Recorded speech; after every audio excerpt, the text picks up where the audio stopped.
English Short and Senior First Paper, November 1988. Start.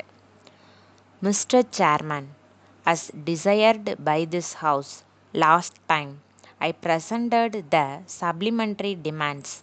I thought it fit that I must take the House into confidence by presenting them in the middle of the year.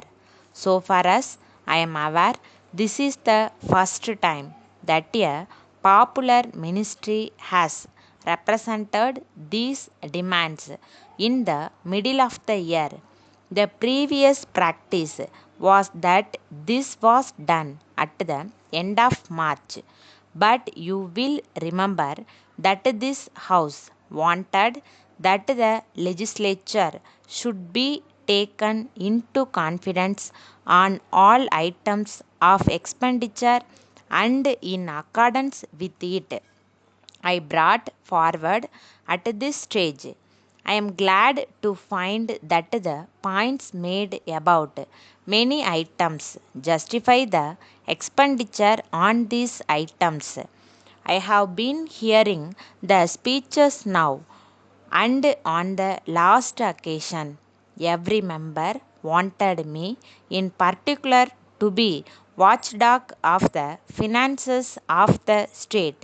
But I don't know whether I have discharged my duties to the satisfaction of the House or not.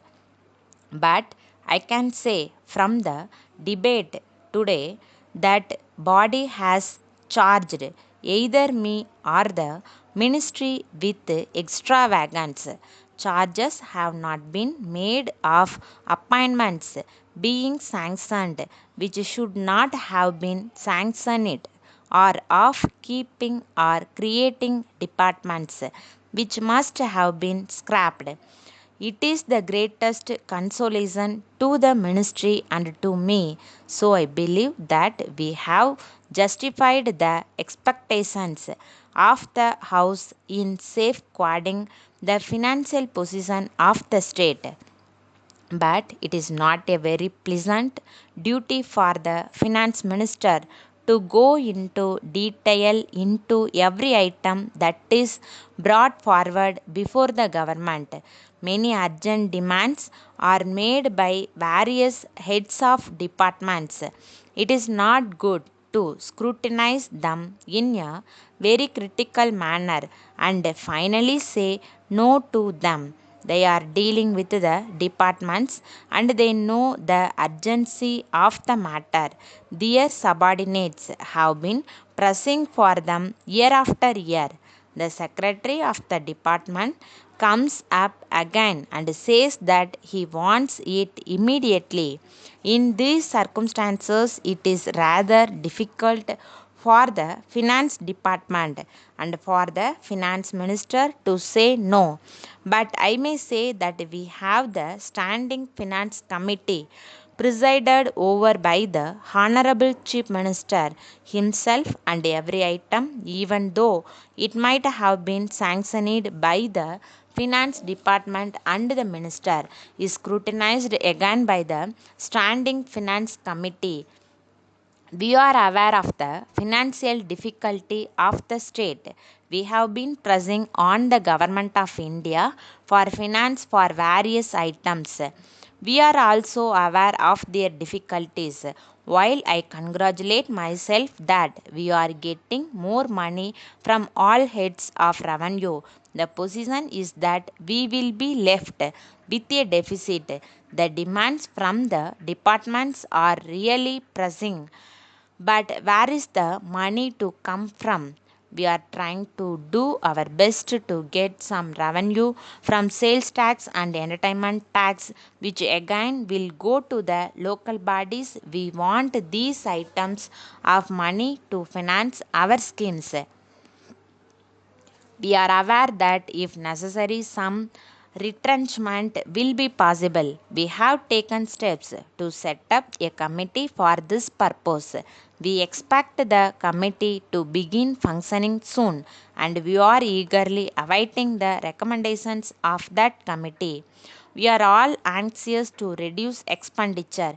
We want to spend money where it is most urgently needed, but urgent necessities of life have become so numerous that it has become very difficult to say which is urgent and which is not at the present day of luxurious life.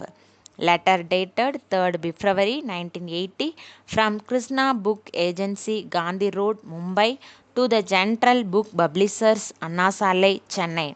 Dear Sirs, we would like to draw your kind attention to our letter of last month. We are sorry that we have not yet received any reply from you. We have pointed out that we would be bringing out a catalogue on the occasion of our next book exhibition, which would be held next April. We request you to favor us with an advertisement in that catalogue.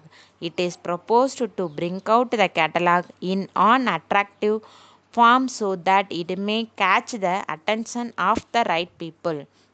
We are glad to inform you that many publishers have already sent their advertisements for the catalogue.